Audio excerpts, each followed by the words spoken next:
एक गुरुजी ऐसे विलक्षण, उनके दो चेला बड़े मक्कार दोनों।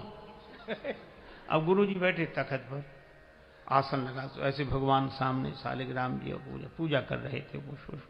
अब और तो सब सामग्री आ गई, वो तुलसी जी नहीं। तो एक शिष्य से उनका, बेटा बगीचे से तुलसी जी उतार लाओ। तो क्या बोला, बोले गुरुजी मैं जानता ही नहीं हूं कैसा होता है तुलसी दल, नहीं तो हम जरूर ले आते, आपकी आज्ञा को मना करने की तो बात ही नहीं, हम तुलसी दल ले आते, पर हम जानते ही नहीं, आज तक नहीं देखा, आपने कभी बताया नहीं। गुरुजी बोले अच्छा तो तुम तुलसी दल नहीं जानते ना। तो दूसरा चेला खड़ा था, वो उससे ज्यादा चालाक था, उसने सोचा कि इसने तो मना कर दिया कि मैं जानता ही नहीं, अब हमको ही जाना पड़ेगा। सो वो अपने गुरु भाई से बोला, क्यों तुम तुलसी नहीं जानते? तो बोला हम नहीं जानते। अरे बोले वही तो होते हैं जो केले की तरह चौड़े चौड़े पत्ते होते हैं, जिसके बहुत इतने बड़े बड़े पत्ते होते, वही तो है। गुरुजी बोले तो इसका मतलब तुम भी नहीं जानते।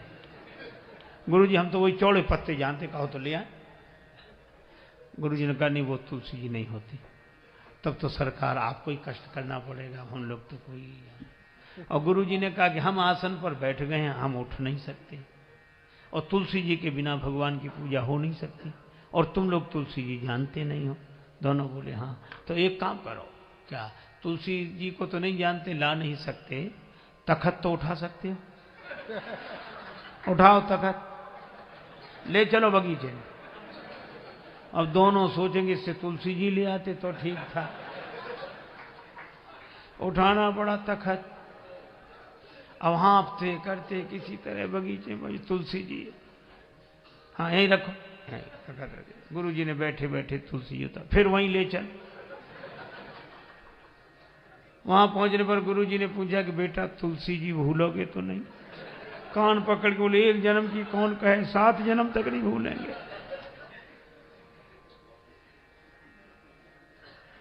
असल में भक्ति तभी होती है जब चित्त की चालाकी चली जाए। मन क्रम वचन छाड़ी चतुराई, भजत कृपा करी हई रघुराई।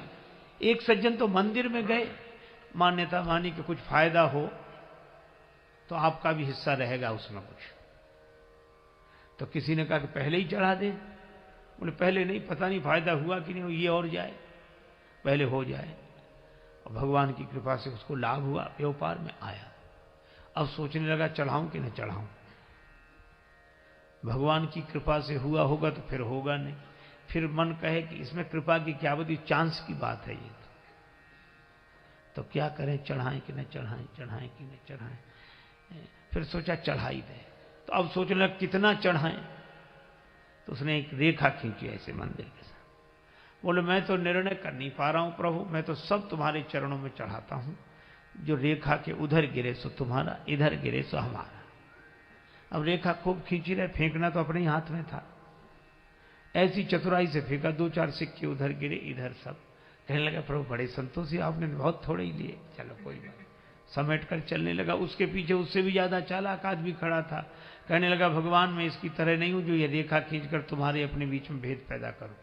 उसने रेखा ही मिटा दी।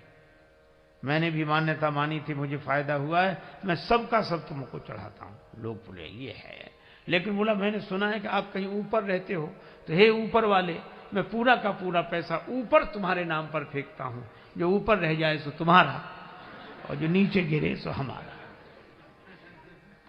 क्या भक्ति हो रही। इसलिए मैं कहता हूं प्रार्थना को प्राणवान बनाओ, और भाव ही प्रार्थना का प्राण है। हमारी प्रार्थनाएं परंपरा रह गई। परंपरा से प्रार्थना का जन्म होता है, लेकिन उसमें प्राण तो भक्ति भाव